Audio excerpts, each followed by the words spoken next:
Hey guys, this is Mel, and I'm here to talk about Supernatural, 2 episodes this time, episode 1207, titled Rock Never Dies, which premiered Thursday, December 1st, 2016, as well as episode 1208, titled Lotus, which premiered Thursday, December 8th, 2016. I'm recording on December 11th. So sorry for the delay, guys. My throat has been kind of raw for the last 2 weeks, making recording a little bit more of a challenge.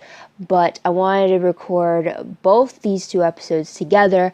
So just a quick reminder, guys, before we get into this, usually you'll get this recording the same night that I watched the episode for the first time, but not the case this time as I explained it, but you are still getting my first genuine reactions to the 2 episodes. So there's that. Also, I only own my thoughts and theories that come from what I see on the screen itself. That's the only thing I own. I don't own any of the photos used in this video. They're probably found on Google, especially if they're related specifically to Supernatural. Then there's that. I'm making this for fun. No money's being made from this. It's just a fun way to share what I picked out from the episode, what I think is going to happen next. And it's just a great little way to keep track of what I thought the first time watching the episode.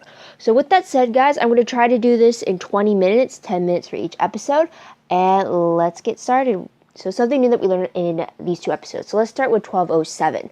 So pretty much Lucifer is back as Vince Vicente for one final concert. That's pretty much what the episode's about.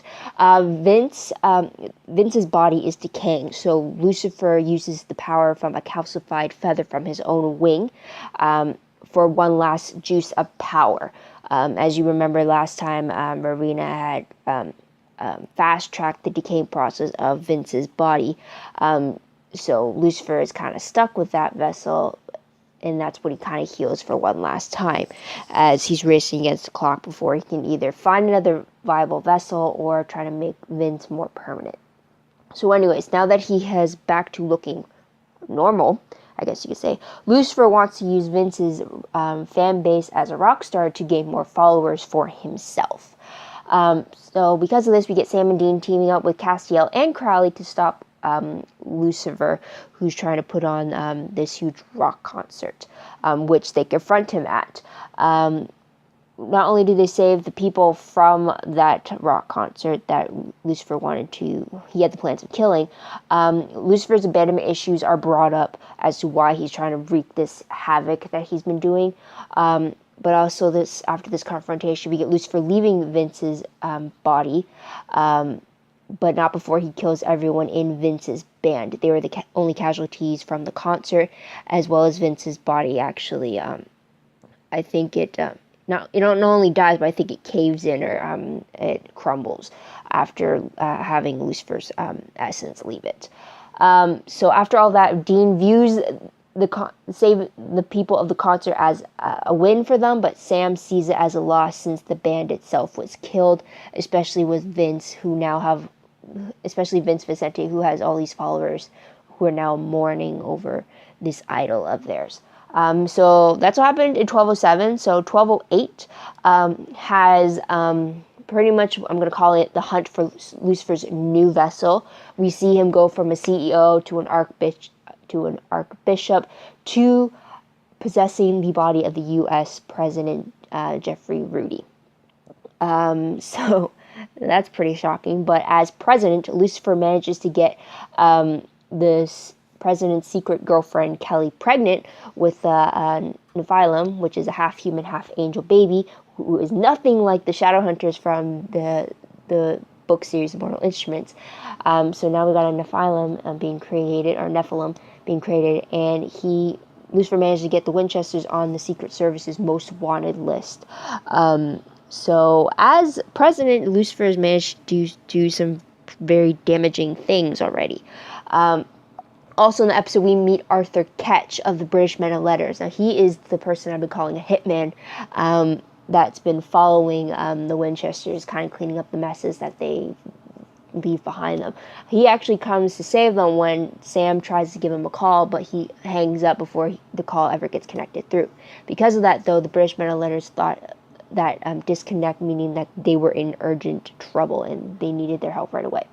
So Arthur Ketch uses a grenade launcher to blow up the Secret Service's car, which Dean is envious about. He also shares new inventions that the British men and letters created, like an injection that turns vampire blood into poison within the vampires themselves, so pretty much turning their own biology against them. They also had this exorcism pulse bomb for demons, which gives Sam the possible idea of possibly using it for an angel possession, which is what we get with the final plan. So Sam, Dean, Castiel, Crowley, and Rowena team up to take on President Lucifer, I'm going to call it, with the help of Kelly luring him in. So with that, Sam uses the pulse bomb to kind of start the exorcism, and then combined with Rowena's spell, they expel Lucifer from President Jeffrey's body, and they actually manage to keep President Jeffrey alive after that. Unfortunately, Sam and Dean are arrested by the President's Secret Service, who find them hovering over an unconscious president. And also, when Castiel managed to get Kelly away from all that, she manages to escape from Castiel with the intention of keeping her Nephilim baby, which is not what they first planned for her to do. So that's pretty much the rundown of the 2 episodes. So let's move on to what was the most shocking moment of these 2 episodes. For 1207, what surprised me the most was Lucifer's abandonment issues were brought up. I really didn't think that they would be brought. Not only were they going to be brought up, which I wasn't expecting, but how deep he went into those abandonment issues. You wouldn't think someone like Lucifer would just open up about that sort of thing, especially to people like Sam and Dean. We saw that he didn't really open up that can of worms until he was alone with God himself back last season. So the fact that he went really in depth about why he was doing what he was doing and where the root of the problem came from, I wasn't expecting it at all, so that was a big surprise for me. And then for 1208, a big surprise for me has to be the fact that Sam and Dean were arrested.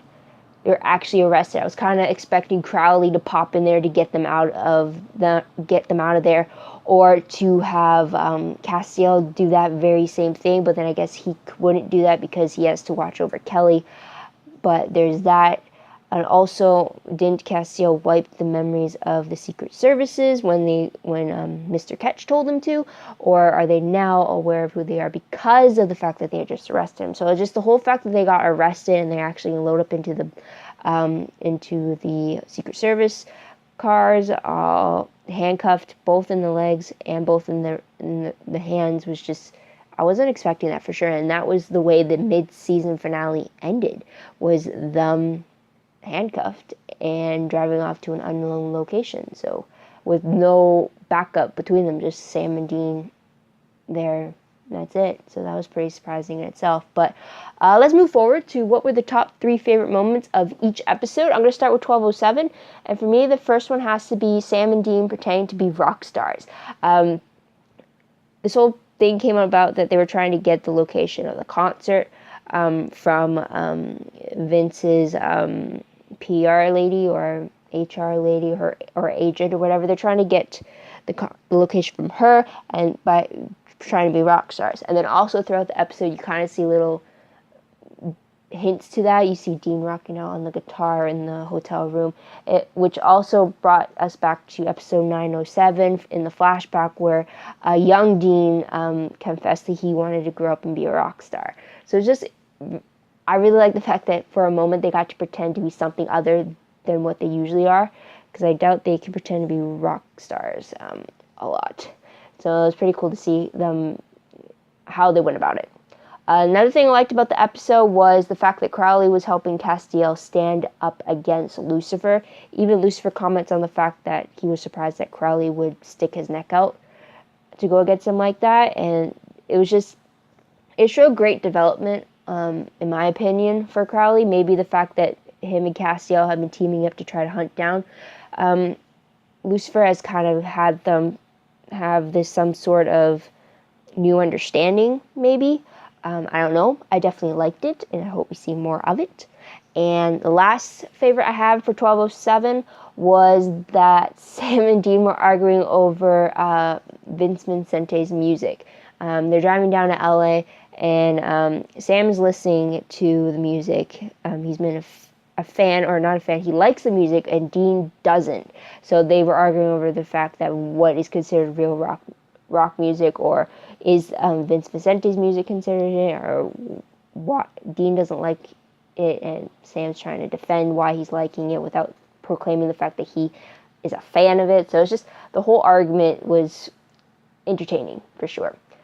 So moving on to 1208 though, favorite moment of that episode has to be the exorcism pulse bomb. I love how powerful that creation was. I love how it was able to have an effect against Lucifer, the strongest archangel alive at the moment. So it was great to see how that came to be. And then also, after everything was said and done, Sam and Dean's reaction to it actually working. They were in complete shocked and awed in the fact that they did it. They even said, like, it worked, or like, we did it. It's like they could not believe that such an invention was able to work in their favor. So I really liked that it did work in their favor and how powerful it ended up being. I hope they keep that in their arsenal of weapons to choose from. Another favorite thing I like, which is tagged onto the first one, is the fact that we got a bit of a sneak peek of some new inventions from the British Men of Letters. Despite the fact that they're kind of the enemy branch at the moment for us, I did like the fact that they were creative in how to create new weapons that they could use to be more efficient in their hunts and to better secure the success of a hunt. So just really interesting to see just a few of them. The whole vampire blood to poison injection, and then the post bomb, and then also to kind of hear, I think they mentioned a few in the past, but I really like the fact that we got to know more about it in the episode. And also the last favorite moment for me from 1208 was Crowley coming to Rowena's rescue when she was arguing with her cheating fiance.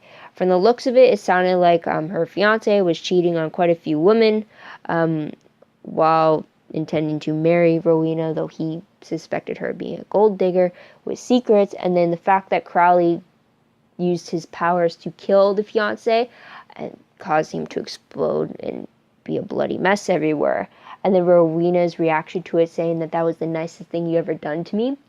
Gruesome, of course, but the fact that Crowley even went there to get rid of his mother's problem the way he did, and the fact that she saw it as that, I liked it. It definitely, I thought she might have gone off and said, like, how could you, like, kind of blame him for killing her fiance, but the fact that she viewed it as a nice gesture from Crowley, I like that, despite how gruesome it was. So there is that. But enough about that. Let's go on to top 3 peeved moments. I don't really remember having any peeves for 1207, since again it was like a week ago. But for 1208, a peeve I really had was the fact that Kelly got away from Castiel. A human got away from an angel. That shouldn't have even been possible. He should have been able to use his angel powers to track her or to get a lock on her, and then does angel air still work for them, and then just like pop in to like stop her, or even track the fact that she wasn't even in the bathroom to begin with. She had diverted to a different location. Unless the only reason this will not be a peeve is the fact that the hybrid baby that she is carrying, the half angel, half human baby, is somehow blocking Castiel's powers as an angel. That is the only excuse I will take from that moment. Otherwise, it's going to stay as a peeve of mine. So there's that. But let's move on to what moment will I remember most as I look back on these 2 episodes. For 1207, I'm definitely going to remember the fact that Lucifer tried to hold a rock concert. Kind of wish that he actually performed as a rock star, but it's not the case. But for 1208, I'm going to remember the fact that the Winchesters got arrested. That's like a huge deal. And the fact that you ended it the way you did is going to be very troubling. It's going to have to wait 6 weeks for it to see what's happened for them. But let's move on to random questions very quickly. First one, did Lucifer get sent back to the cage, or was he just expelled from the president's vessel, or the president's body? I mean, it looked like his grace was sent downward, but does that mean he got sent to the cage, or does it mean that he just went to escape or got pushed out and now he has to go find some other vessel for him? I'm thinking maybe he's in the cage, but I'm thinking that Lucifer's supposed to be like this whole season villain thing. So unless he's the first part and then the rest is supposed to be the British Men of Letters being the other villain. Otherwise, I don't see who the bigger villain is supposed to be. But next question. Is the Nephilim, the hybrid baby, going to be like Jesse from season 5, the Antichrist, who was half human, half demon? Or is that different because of the fact that he was half human, half demon? Since the Nephilim is a half human, half angel creation. So there's that. And last question. How are Sam and Dean going to escape Secret Service custody? Will they be in a place that's angel-proofed? Will the Secret Service even know how to do that? Will the British Men of Letters step in to help them? Will Crowley? Would Castiel? Now that he doesn't have to worry about Kelly, or is Castiel going to worry about finding Kelly? I don't know. Those are questions.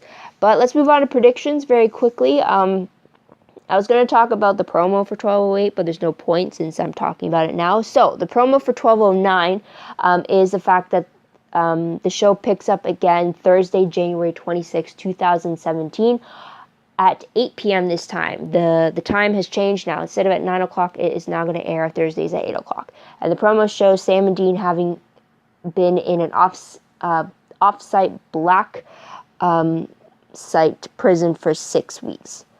It's supposed, I don't know if that's what you call it, but it's supposed to be a place they're supposed to be held in a place that's off the books. So they've been there for 6 weeks. So the amount of time between when the episode aired to when it returns is actually how long Sam and Dean have been locked up. And also we see Castiel calling back Mary Winchester for help. And they somehow get swarmed by a SWAT team from the looks of it. So it doesn't look good from that promo. Also, because it's 6 weeks away, synopsis for the next episode has not been released yet. So I have nothing to go off of except that promo. But any questions that came up from what we just learned, not only from the promo, from the mid-season finale itself, I'm wondering, will we see Kelly and her hybrid baby again? Is she going to be an issue of that later on? Last time we saw a Nephilim was in season 8. I believe Castiel killed her, thinking that it's a way to stop the heaven trials from taking place for Metatron, or he killed her for Metatron, I believe that was the case, and she was the only one in existence. So are we going to see this baby again is the next question. And also just a question that's randomly out of the blue. Will we ever get a Winchester birthday episode? Because as we know, Dean's birthday is January 24th. The episode comes back January 26th, so chances are it's not going to be that episode, which is great because who would want to see Dean celebrate his birthday in prison, unless we get flashbacks of past birthdays. But I still want to see a birthday for Sam and Dean. I want to know how they celebrated in the past. I want to know what they considered to be a different sort of celebration for their birthday than what they normally do as hunters. So that's just it that I'm just wondering, since we all know in the Supernatural family that Sam's birthday is in May 2nd, Dean's birthday is January 24th. So, yet we've never seen them actually celebrate a birthday. The only person we've actually seen have their birthday celebrated was Claire, and it was her 18th birthday, back in season 10. So, there's that, and I'm going to stop rambling because that's about it, guys. So what did you guys think of the 2 episodes? What did you guys like about it? What do you think is going to happen next? Let me know in the comments down below. I'd love to hear about your own thoughts, theories, and predictions. Also, don't forget to like this video, subscribe to my channel, and check out my other videos if you haven't done so already. If you want, check out my Tumblr page. The link for that is down below. I reblog promos, web clips, quotes, GIFs, synopses, all of that stuff. I try to be up to date as best as I can. but the link for that is down below. My WordPress is also attached to my Tumblr page. The link for that is down below. You'll find my Tumblr links there. You'll find all my YouTube video connections there. And you also find all my stories that I write for fan fiction through my WordPress. So you can follow me there if you like as well.